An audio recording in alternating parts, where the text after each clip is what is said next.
What's up, guys? Welcome into Good Morning Lambeau. My name is Clayton. You can check us out on packernet.com. Find me on Twitter at Packers_access. Email us, PackersTotalAccess@gmail.com. You can text us 865-658-5824. Join alongside Tim in Green Bay, a snowy Green Bay, right, Tim? You got some weather blowing through right now, a little chilly out there. Yeah, get a little dusting. The cold's coming tomorrow, but today we got a little bit of snow. So, it's winter in Titletown. You got to love it. Absolutely. Just gotta stay prepared, man. Got to dress warm. Got to be ready.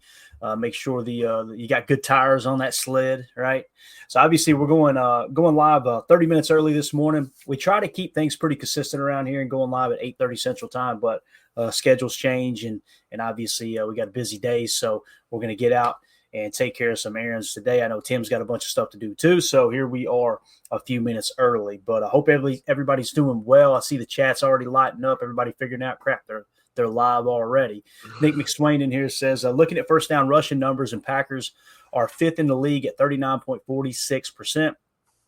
They're less than 1% less than the number 4 team. Nice. So pretty much neck and neck with the 4 team. Nick also says Philly is a huge outlier at 49.08%, which is 9% higher than the number 2 team. Last 3 games, they've ran third most at 44.8%.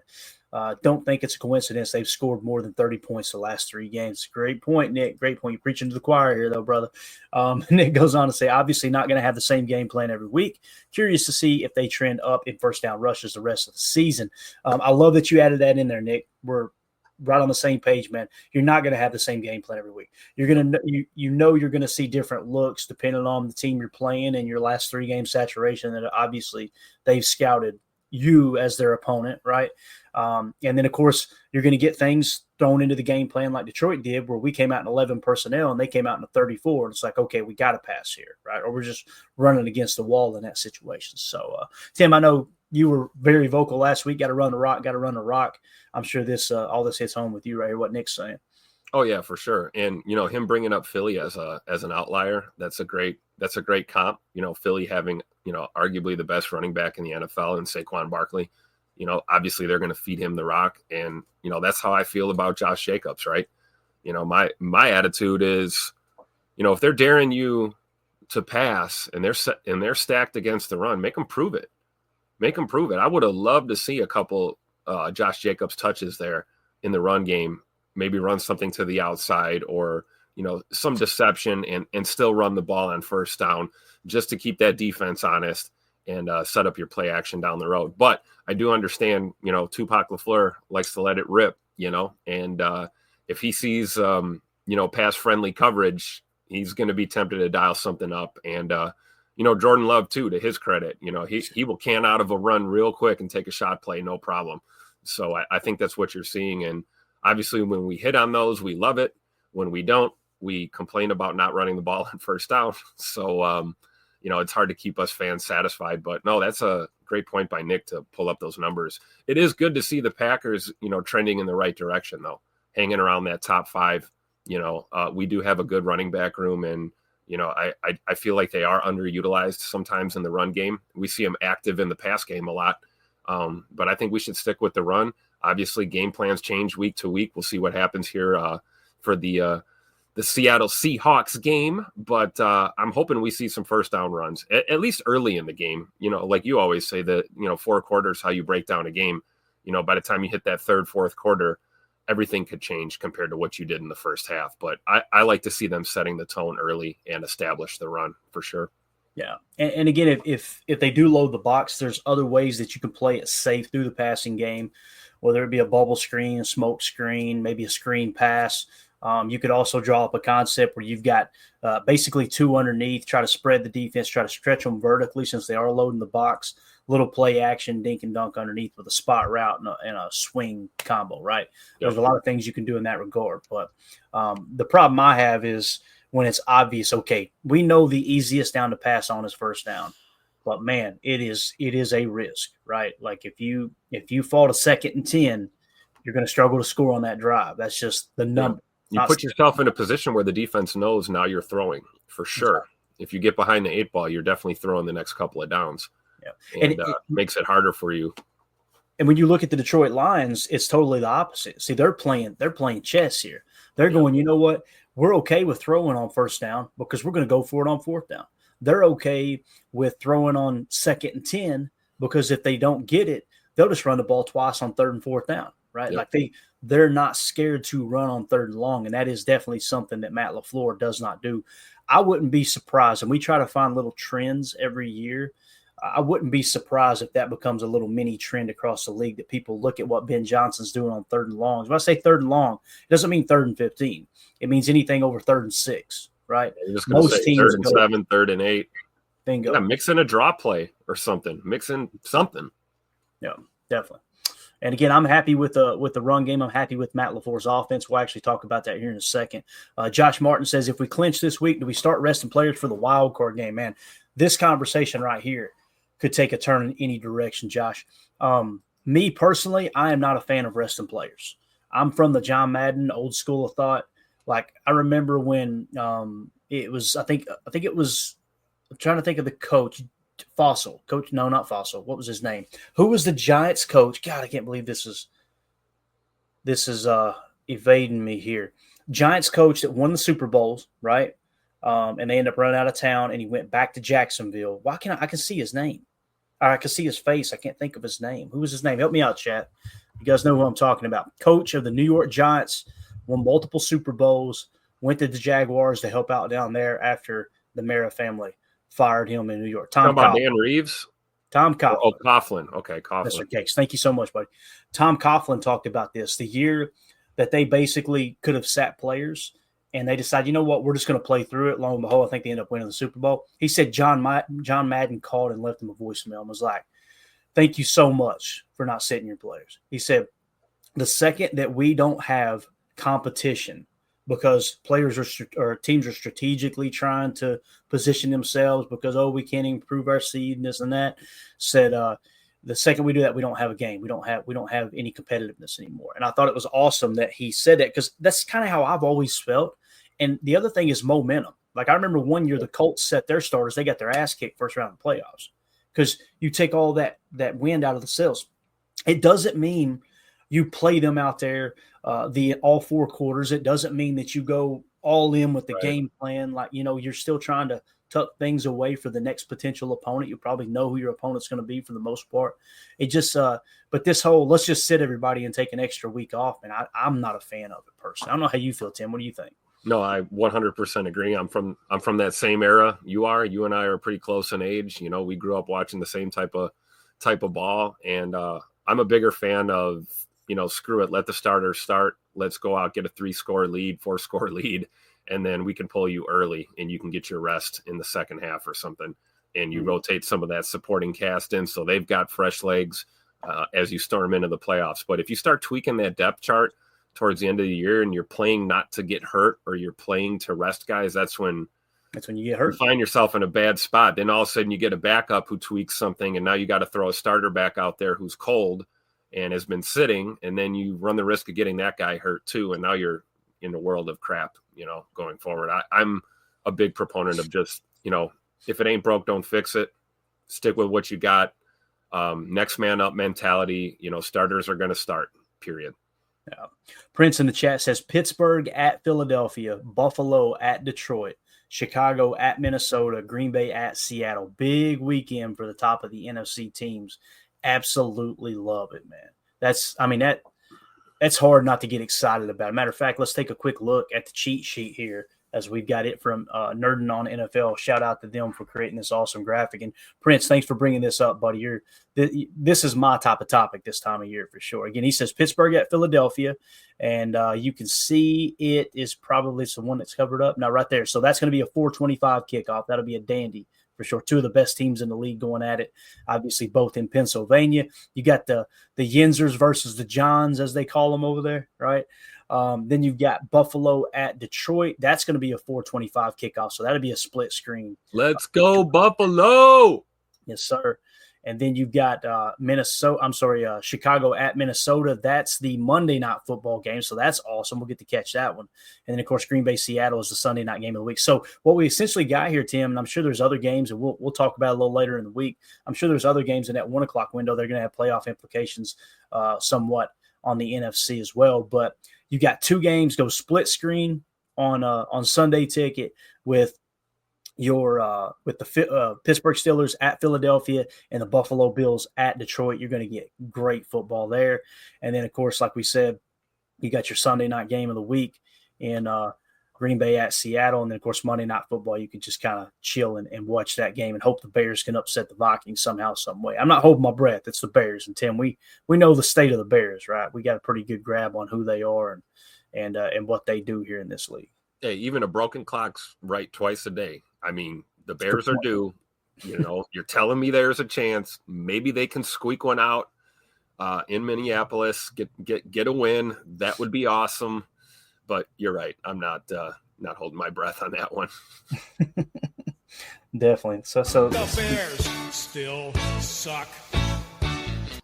That's what I was waiting on right there, man. Appreciate that. All right, so that is just a quick glance at some of the big games coming up. Let's go to Twitter real quick. Matt Schneidman put a cool tweet out, and what he said was, I saw 3 high school boys not with the event go nuts when they saw Jordan Love, who gave them a head nod. A 75-year-old woman ditched her husband on a walker to take a close-up photo of Love. Neat to see these guys out in the flesh. So obviously talking about Jordan Love being out with kids the other night. And Nana was over there like, here's the guy. Gotta go get that photo. I imagine she's helping her husband walk, and she just lets him go, and he falls on the floor. She runs over to take a picture of Jordan. You know what I mean? Oh. But then obviously Matt Schneidman had quote tweeted, I hope I'm saying this name right, Tasha Buchholz, and said, yesterday he was at middle school where I teach, giving shoes to our kids. I wish he knew what a difference he makes in these kids' lives. So pretty cool, man, that's QB1. I don't know about you, Tim, but that fires me up, dude. No, I absolutely love that. Here's a guy that, in the middle of a grind right now and always has time for things like this. And, he's not the only one. That's kind of a staple of what the Packers do. I mean, every team across the league, they do their outreach and things like that. This is not to take away from anyone else, but here in Green Bay, man, it's a little bit different. And you see these guys on the regular out in the community trying to make a difference. And that's a great point too, by Tasha here, saying that I wish he knew what a difference he makes in these kids' lives. I'm willing to bet Jordan probably does. He probably understands the impact that just him maybe taking an hour or 2 out of his day to do something like this for the kids in the community. It does make an impact. And, you love to see it, man. That's our QB1 right there for sure. Yeah, Nick McSwain said, get it, Nana. I wonder if Nana hit Pops with the swim move. Was it the swim or the rip, you think, to get away from that walker and get over there to see J Love? I think she did the Reggie White, the hump move. She just the one arm. Get out of my way, Herb. That's Jordan Love over there. Put him right into one of those benches at Bay Square Park. Bang! All right, ain't that what it's called, Tim? Bay Square? Am I thinking right? Bay Park, yeah, the Park, mall over there, yeah.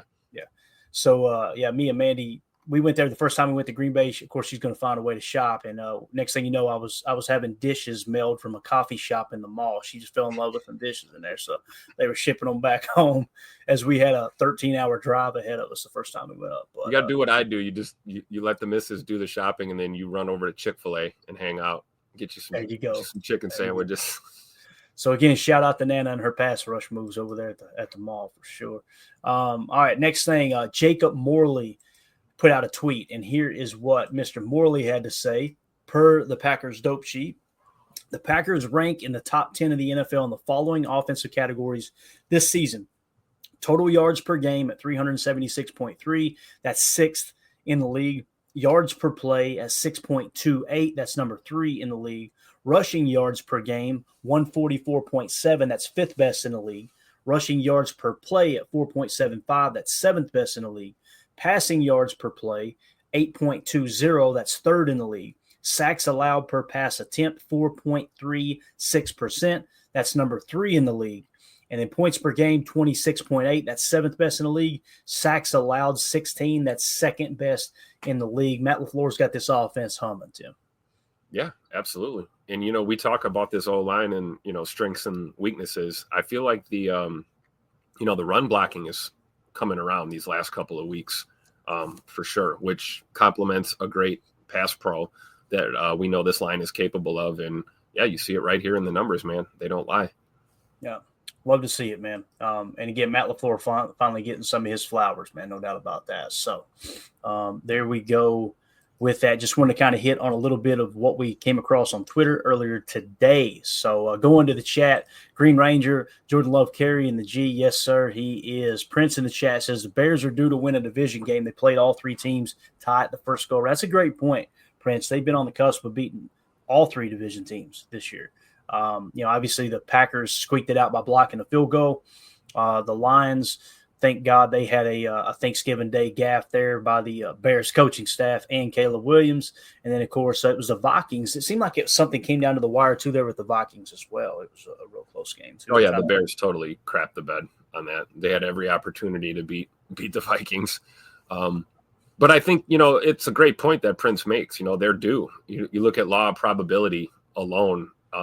They've been in a lot of close games, much like we have this year. We've been in a lot of close games and then, found a way to win or, at least stay in that game and not get boat raced. I think the Bears might be due for a win. And then you look at an interim head coach in Chicago right now trying to prove himself in this league, his first crack at a head coaching spot. You got to believe that, that staff is willing to dial up any and everything, launch all the missiles and see if something lands. So I think there's some logic to thinking maybe, just maybe, the Bears get past Minnesota. Yeah, I can see that too. Professor Cakes says Jordan grew up without his father, so I guarantee he knows the importance of outreach programs. Amen, man.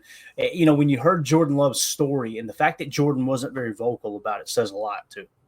Like it was obviously it's who it is what shaped him as a man, the man he is today. And the fact that both of his parents were police officers and serving their community and hearing people that knew his father and how, he took care of people in the community. He was like that rock that people could lean on in the community. And then, of course, you guys have heard Jordan talk about it, I'm sure. And I refrain from talking about any details on it for a long time because I feel like it's his place to bring it up. Right. But he mentioned that his dad's medication got changed, right? And I want to say, I could be wrong, I want to say it was just like blood pressure medicine or something too, something simple.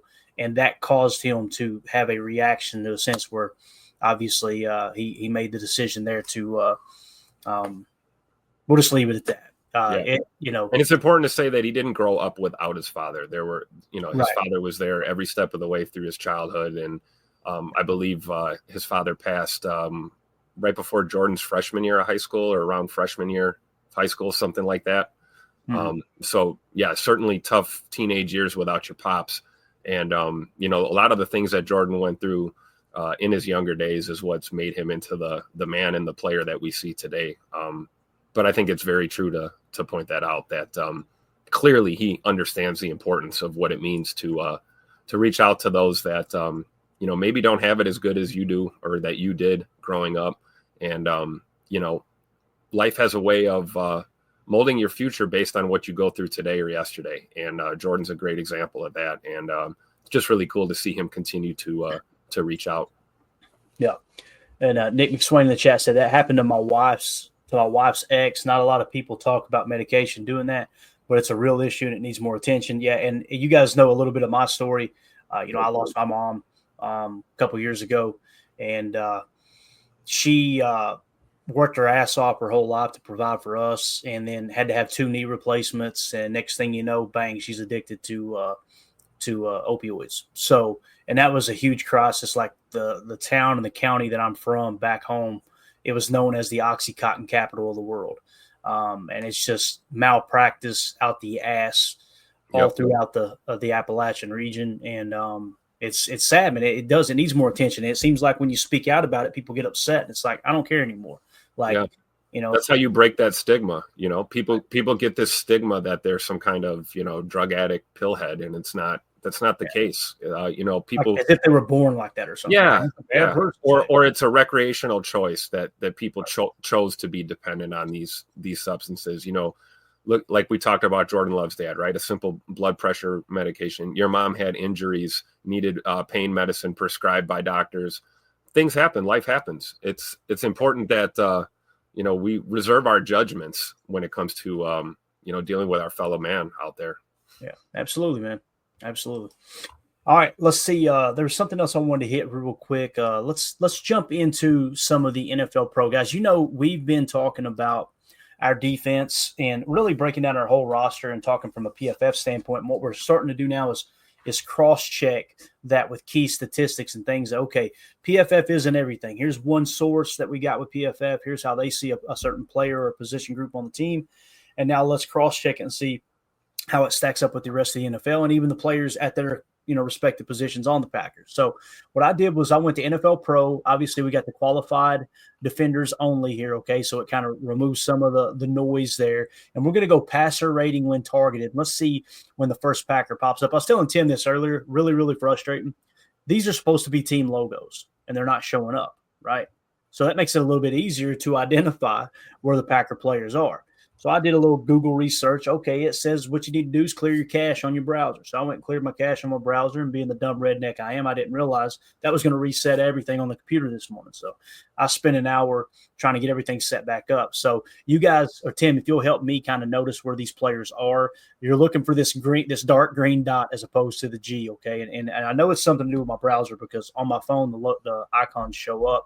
I guess it's better to have tighter security than looser security, though, when it comes to your intra-web here.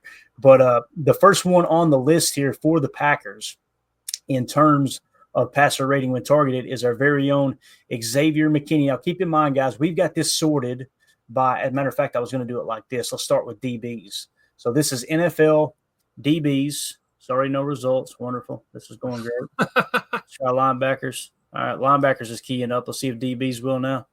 All right, there we go. Look at that. Look at that. So let's go. We even got some logos. All right. Now we're back in business. Look at this. All right. So passer rating when targeted first on the team is Xavier McKinney at a 52.2. No surprise there. And listen, everybody knows I hate Kirby Joseph as much as the next Packer fan. But that boy is having a year. 15.6 passer rating when targeted, man. That is wild. So obviously he's better in passer rating when targeted, but when you look at stops, he's only got 11 run stops. Xavier McKinney's got 14, so Xavier McKinney's been a slightly better run defender as opposed to, passing. But Xavier McKinney, 52.2 passer rating when targeted. The next one, Evan Williams, number 16, with a 57.1 passer rating when targeted. Okay, so our safeties, we know they're good to go, right? We're all good there. Let's slide on down here and let's extend this list. Let's see if we can find our first cornerback on the list. Is it really going to hiccup this much? Here we go. Okay. All right. So next corner on the list for the Packers, our first corner is Jair Alexander in the 48 spot at 77.6. So again, the problem with Jair isn't his play on the field. It's him staying healthy. We've talked about that all year long. So when we're doing this kind of roster breakdown and all right, what positions do we think are needs? Jair by PFF was ranked as the 11th best cornerback in the league. And here you're seeing if you remove all the safeties, unfortunately, NFL Pro would just do it by DB, so you can't separate the corners from the safeties. But essentially what you're looking at for these positions, you go 4 positions times 32. You guys know it's going to be well over 130 players. The fact that he's in the top 40 here or top 50 shows you he's a legit number one corner. There's no doubt about it when he's on the field. So PFF suggests it. The passer rating when targeted is the best on the Packers roster from a cornerback standpoint. You're good to go there with Jair if he can stay healthy. And Tim, that's no surprise, right? We've talked about that all year.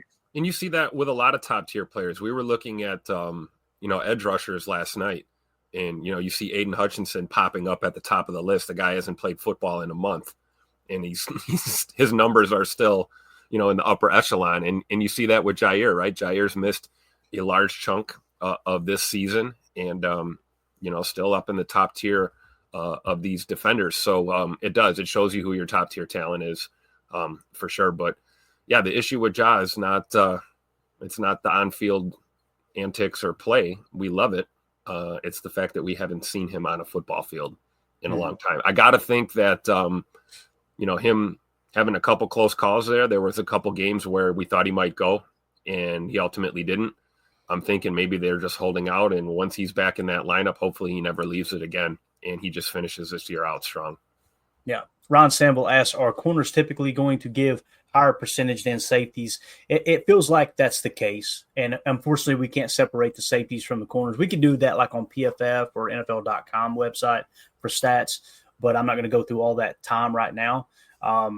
Yeah, but typically that's why I was talking about if you're in the top, 120, 130-ish, you're a legit number one corner, in my opinion, because there's going to be safeties, two different safety groups sprinkled in here too, both strong and free, whether they're interchangeable or not, because they're getting targeted, way more often.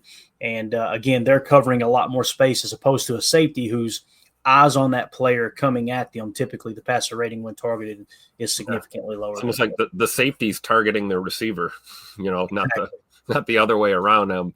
I totally agree with that logic, and that's a great question by Ron, because by default you would think corners are going to get targeted more in the pass game. Absolutely.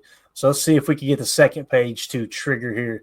Yeah, this is being really, really, as Matt would say, wonky this morning. Terrible. But so the second page, so obviously these aren't the true number ones, but this is the second page, and we'll keep on going down the line here. Let's look for the next Green Bay Packer and where they come into play. Passer rating when targeted. Keyshawn Nixon at 103.7. Listen, is that a great number? It's not.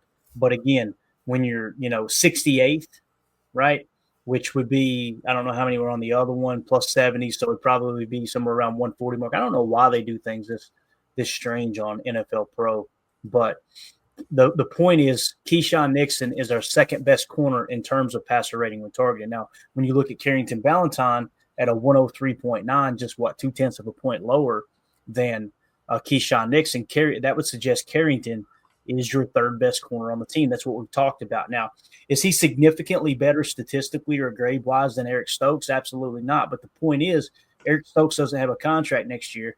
Carrington's much younger, and he's still under contract. Why not get him those meaningful reps over Eric Stokes? And I know I've been vocal about it. I'm pretty sure you've been vocal about it too, Tim. I don't want to put words in your mouth.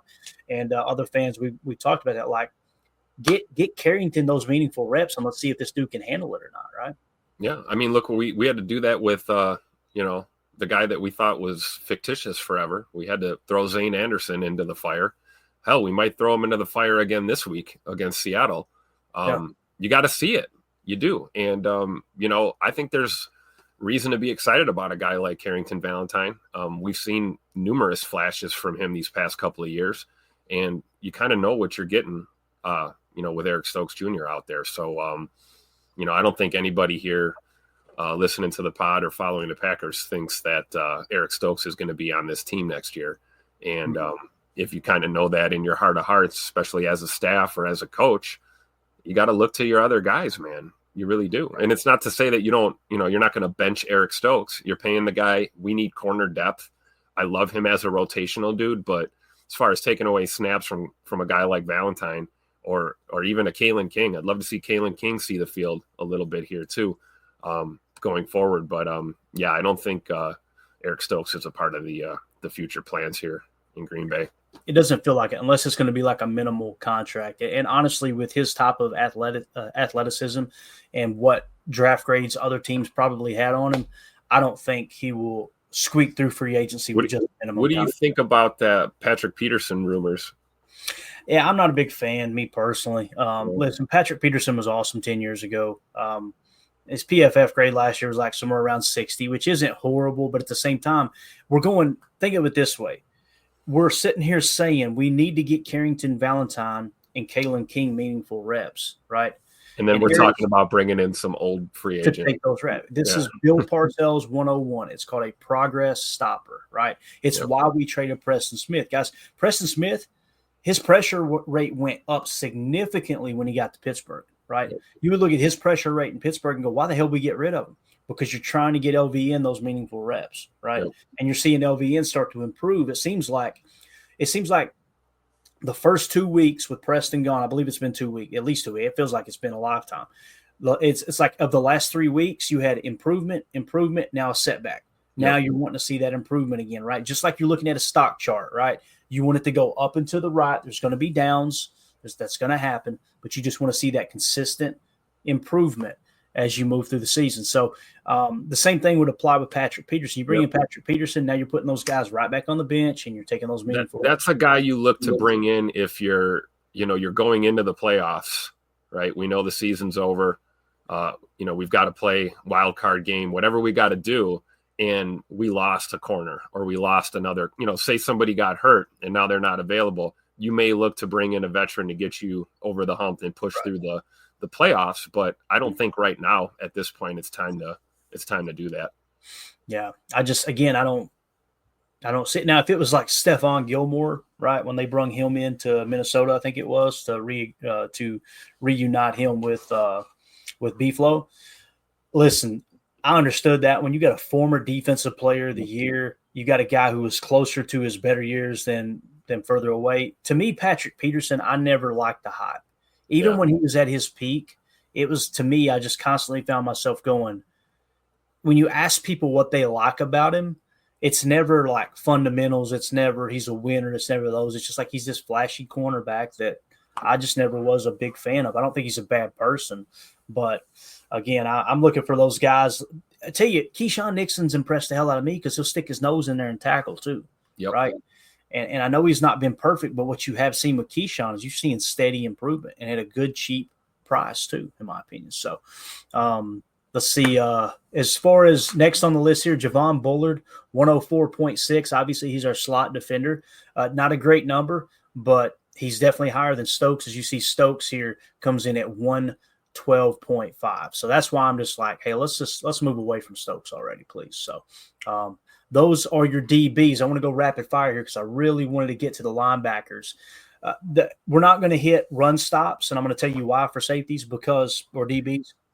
It's not as important for corners, and we know our safety room's set. We've got our two safeties of the future. You've got Xavier McKinney and you've got Evan Williams. Right? We're good to go. So what we want to look at was linebacker and go, okay, how do we look in passer rating when targeted? Okay, we want to key in on that first.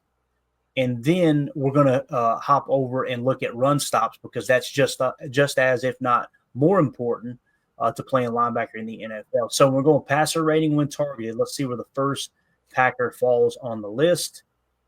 Let's keep on moving down the line here if we can. All right. Got to go pretty far here, Tim. This ain't good. Gosh, oh, my goodness. Here's the guy. You got Quay Walker at 100.8, right? And that's in the 63 spot, passer rating when targeted. But you'll notice Edgerrin Cooper is on this list. He was filtered out through the qualifiers, okay? So if we remove the qualifiers, all right, let's take that away real quick, and then go by rating again, passer rating when targeted. Now you're going to get a bunch of zeros here, right? It might be easier just to go to the Packers page because there's going to be a bunch of noise here. Matter of fact, I've got that pulled up. I want to show where Quay was on the national stage. And now let me pull up the Packers. Hopefully it will key up here. Let me make sure we get the right one. Bang. There we go. All right. So here we go. Okay, cool. All right, so we removed the qualifiers now. Okay, now let's look on the Packers roster. Remember where Quay was. He was like in the 60-something spot, right? Now let's compare apples to apples across the board here at the linebacker position and go passer rating when targeted, right? Tyron Hopper is first at 0, and you go, what? He's 0 passer rating? Yeah, now look at his snaps. 6 snaps, right? You got to throw that out, okay? Up next, Edgerrin Cooper, 277 snaps. Passer rating when targeted, 75.6. Quay is 100.8. So when you're talking about players who played significant snaps, Quay is now at 691 snaps on the year. Hey, kudos to Quay for staying healthy. And again, I think he's playing better this year than he has in previous years. Edgerrin Cooper, 75.6. Telling you, that's our linebacker of the future. It doesn't mean Quay's not going to be here. It doesn't mean he's not going to get extended. But that's the dude, in my opinion, is showing both in the passing game and the running game. And we'll check that here in just a second. That's the dude I want to be the centerpiece of my defense, our Fred Warner, if you will, right? So, again, Quay at 100.8. Eric Wilson, 103.3. He's a free agent this year. I think that you're probably going to bring Eric Wilson back on somewhat of a minimal contract. I don't think he'll get a whole lot of attention in free agency, seeing that he's 30 years old. And obviously, when you're looking at some of the metrics here, 103.3 not being great. Now, PFF has Eric Wilson as our highest graded player, right? that's why it's important. And we always say PFF isn't everything, but we're going to compare the two. So when you look at Edgerrin Cooper's PFF grade and how he's graded out elite in some cases this year, a few games, and then you go and check his passer rating when targeted, he really pops off the screen. Does that make sense to him? Like Edgerrin Cooper's that dude if he can stay healthy. Yeah, absolutely. And I think that may have a bearing on, whether or not they do decide to, sign Eric Wilson again. I mean, you're looking at the mentality of get away a year early rather than a year late. You got a guy hitting 30 years old. You've got Edgerrin Cooper and Tyron Hopper. You've got some youth there. Zay McDuffie, that's a guy that, we're not really sure what the future holds for him, but I believe he's a few years younger than Eric Wilson, right? I think McDuffie's 27 or something, 28. So, yeah. So, and that's not the only determining factor, but right. I think it lends to your point that who knows how much attention a guy like Eric Wilson's going to get in the free agent market. And if you can get him for the cheap, why not bring him back? But again, you're not going to use him as a progress stopper. You want Cooper to see the field. You want Tyron Hopper to see the field. Hell, if you're going to keep Quay around, you're going to want to see Quay on the field. So you're looking at a rotational guy at best. So I think it's going to depend on, really the development of guys like Cooper and Hopper. Cooper's one of those guys too. We got to keep an eye on, man. We talked about the can't make the club in the tub. Right. He's had this issue since camp. Missed the entire preseason.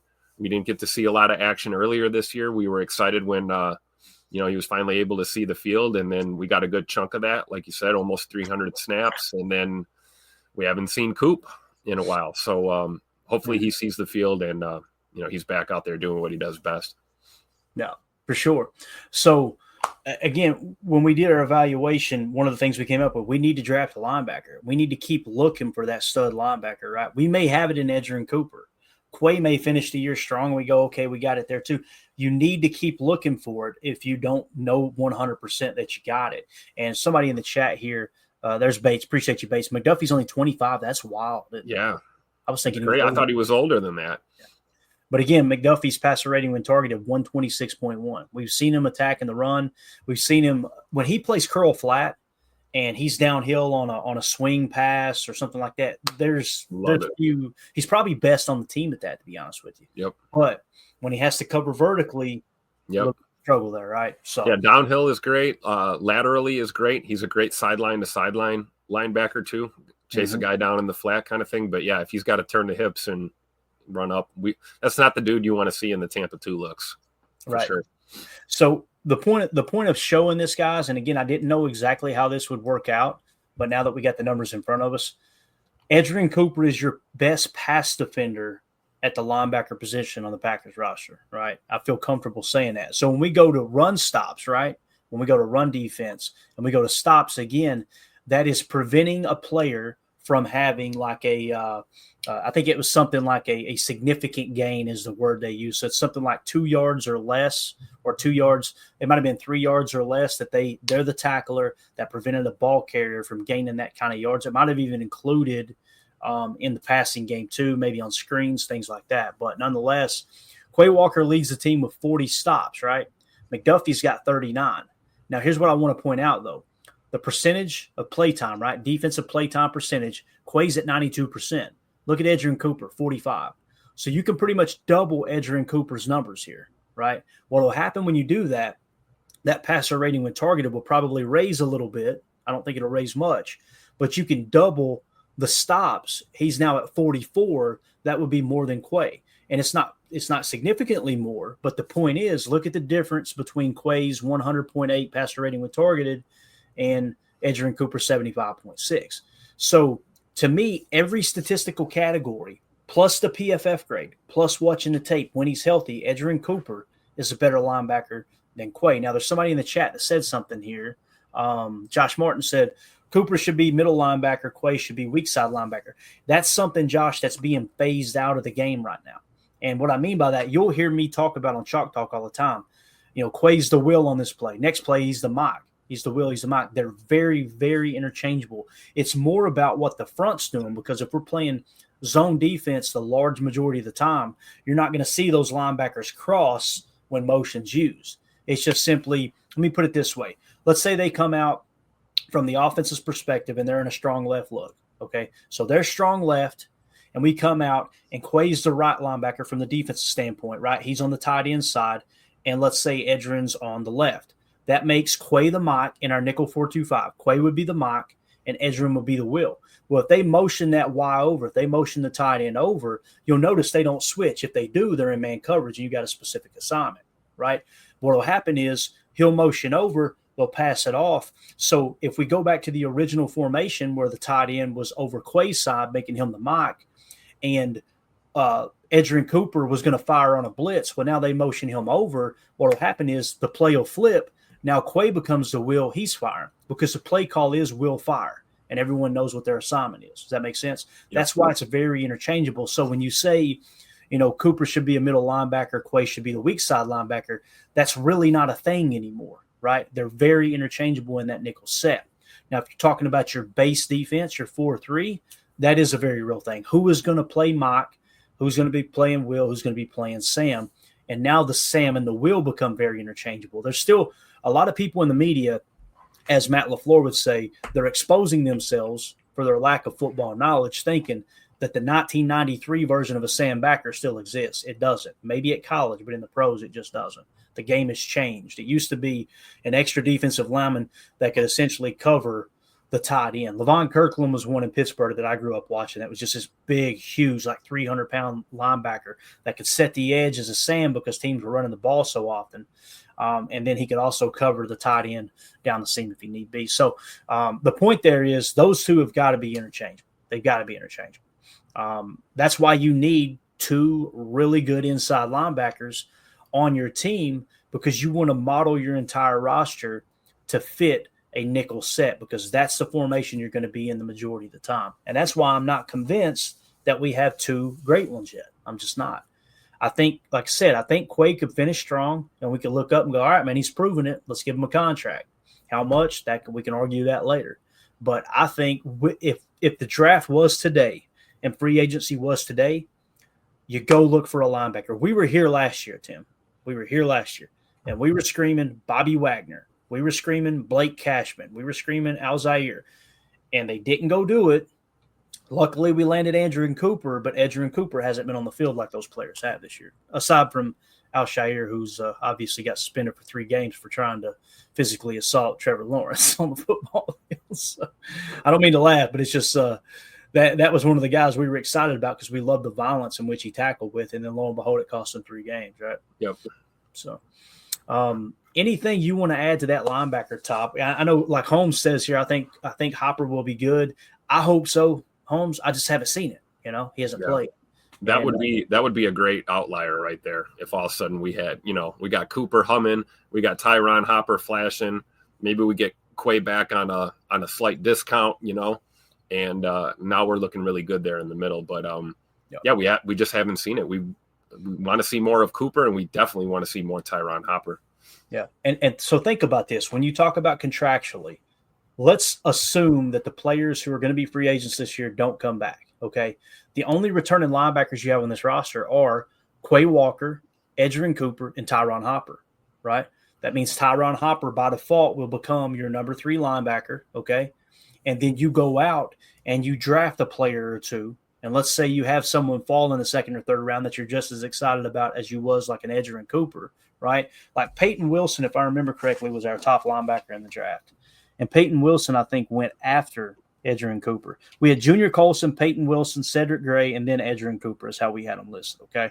So imagine if you would have gotten Peyton Wilson as well as Edrin Cooper, right? Your linebacker room looks a lot better right now. He is a stud in Pittsburgh. He's playing great, right? Sure. So take a swing or two in the draft here. Now, I think there's a decent chance, me personally, that either Eric Wilson or Isaiah McDuffie will be back, possibly both of them. I think they like them that much. It's just going to depend on what happens when they hit free agency. What kind of – It's like Prince is saying in the chat, right? Like, great comment. Wilson more likely to accept a shorter deal, maybe less money at 30 than McDuffie, who's looking for a second contract where, we know how this league works. This is where you try to get your money on that second contract. So maybe McDuffie that negotiation might be a little tougher. But another guy too that I don't know how much attention he's going to draw in the market. So there's a chance that at least one of these two would be back next year. Mm-hmm. Yeah. I like what Nick McSwain said here. Peyton Wilson. You seen those Peyton Manning commercials? Yeah, it's Peyton. Peyton Wilson? Peyton. Oh, man. Let's see. Prince in the chat going to break my heart. Peyton Wilson was available at 91 where we took Hopper. Man, it's interesting. I don't want to pat you on the butt and you poop my hand, so. Same, coach. Same. Yeah, that's tough, man, because, again, let me just fact check myself real quick, and we'll wrap up. We're already going over. I got to meet Mandy and JC. We're doing a big charity thing today. Or let's say Peyton Wilson, right? Peyton Wilson. Is that an E or a it's an A? Okay. I think it's P-A-Y. I just want to fact check myself here because I'm pretty sure he's having a hell of a year. According to PFF, yeah, Peyton Wilson, 77.9 PFF grade in Pittsburgh. Now, listen, he's in Pittsburgh. Mike Tomlin, you talking about just an all-out defensive guru. That dude, man, just does a phenomenal job getting those guys ready to go. And that's why you're seeing Preston Smith all of a sudden, bang, right? Yeah. It's not just the system change, right? It's not just Preston going back to a 34. There's ultimately other factors. And playing on a Mike Tomlin defense, whether they're running the 4-3 or 34, it doesn't matter. Definitely. Yeah, so if you had taken Peyton Wilson instead of Tyron Hopper, but, Prince, on the other hand, too, think about it this way, man, and I'm just kind of spitballing here. What does that say about Tyron Hopper, that they thought higher of him than they did Peyton Wilson? Could it have been the injury concern? We know Peyton Wilson had been hurt most of his college career, like he had a bunch of surgeries, if I remember correctly. But at the same time, put your money where your mouth is. Why hasn't he played if he's that good, right? You'd like to think he could beat out McDuffie or Eric Wilson if he's that good, if he's as good as Peyton Wilson. Remember the other factor, too. Sometimes the guys have all the physical attributes. They check the boxes. You love what you see, but they don't grasp the defense, and they're not processing the game quick enough. That can be an issue, too. Yeah. As Two-Tone in the chat says, I think we did not take him because of age and injury in college. And then, of course, Prince said the same thing. Yeah, I think it was injury concern. And, again, that's where, the whole age thing, I just laugh at that every year. And I think it is a real thing. I just crack up, though, that it's like it actually exists. Because I talk about this all the time. We'll wrap up here. When we get to the college, right, when we get to the college draft, I should say, we talk about, well, that player's too old. Well, no, he's 24, and we don't like guys that old. And then, the second that they're drafted, all of a sudden the talk becomes, well, he's a young, inexperienced guy. And it's like, what the heck? What are we doing here? We're talking about 1 or 2 years in age difference. And then when we're making the decision, it's a big issue that he's older. And then the second he's on the roster, well, he's inexperienced. It's like, come on, what are we doing, man? That's the thing, like with Bo Nix. Mm-hmm. Bo Nix has been playing college for 23 years, it feels like.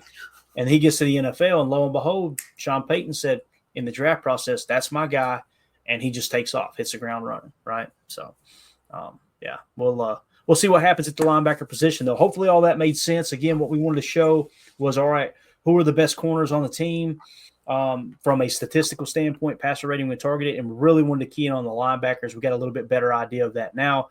To me, Edgerrin Cooper is the future. Quay, we still got a question mark. I feel comfortable saying Isaiah McDuffie, Eric Wilson, and Isaiah McDuffie and Eric Wilson, outside of somewhat of a minimal contract, let them walk. If they get a little bit of money, great. If we can get them back, I love them as depth, don't get me wrong. But Eric Wilson, PFF grade suggests, man, this dude's a stud. But then you look at the passer rating when targeted at 103.3, and it's like, okay, hold up a minute. And then also the run stops for him. He's only played 41% of the snaps, and he's at 23 stops, right? So Eric Wilson is actually based off of that playtime percentage. He's right there in the ballpark with Edgerrin Cooper. So he's pretty on par there. It's just the passer rating when targeted that really kind of triggers a worry. Now, Isaiah McDuffie's played 70% of the snaps, Tim, and he's only got 39 stops. You kind of worry about that a little bit. Same with Quay there, because when you double them, that's kind of what you come up with. And the big thing with McDuffie, too, is the 126.1 passer rating targeted. So he's good enough in the run game. Don't get me wrong, but the passing game, that's just a struggle. So, all right, you got anything else, big dog? No, I think that covers it. All right, guys, that's it. I'm going to get out of here. I'm going to stop talking. Appreciate y'all hanging out with us. Sorry we had to go 30 minutes early. I'm going to try to get on a somewhat regular schedule moving forward. It's just been a crazy week. And then, of course, yesterday, StreamYard absolutely crapped the bed. So glad to see they got their problem fixed. Boy, there were some people mad. They were mad. Yeah, they had the pin out. Big mad. Imagine all the streamers that do a morning show. We're planning on going live. They go live, and everybody in their chat was doing the same thing with us, going, "Hey, we can't hear you." There was one dude I've seen. He said, I can't remember if it was like 5 hours in or maybe 5 minutes. I can't remember. They were going to do a 25-hour live stream, right? And then the day that they chose to do it, got everything organized. Imagine working your schedule to where, all right, I'm going to be freed up to do this. And then all of a sudden they don't have audio. I'd have been madder than hell. So anyway, that's it, guys. Appreciate y'all hanging out. We will see you tonight for PTA Live at 7 p.m. Central. For those of you listening on the pod, thank you for making us a part of your day. As always, let's go out and be the change we want to see in the world. Everybody have a great day. Go Pack. And we go. We're out. Bye, guys.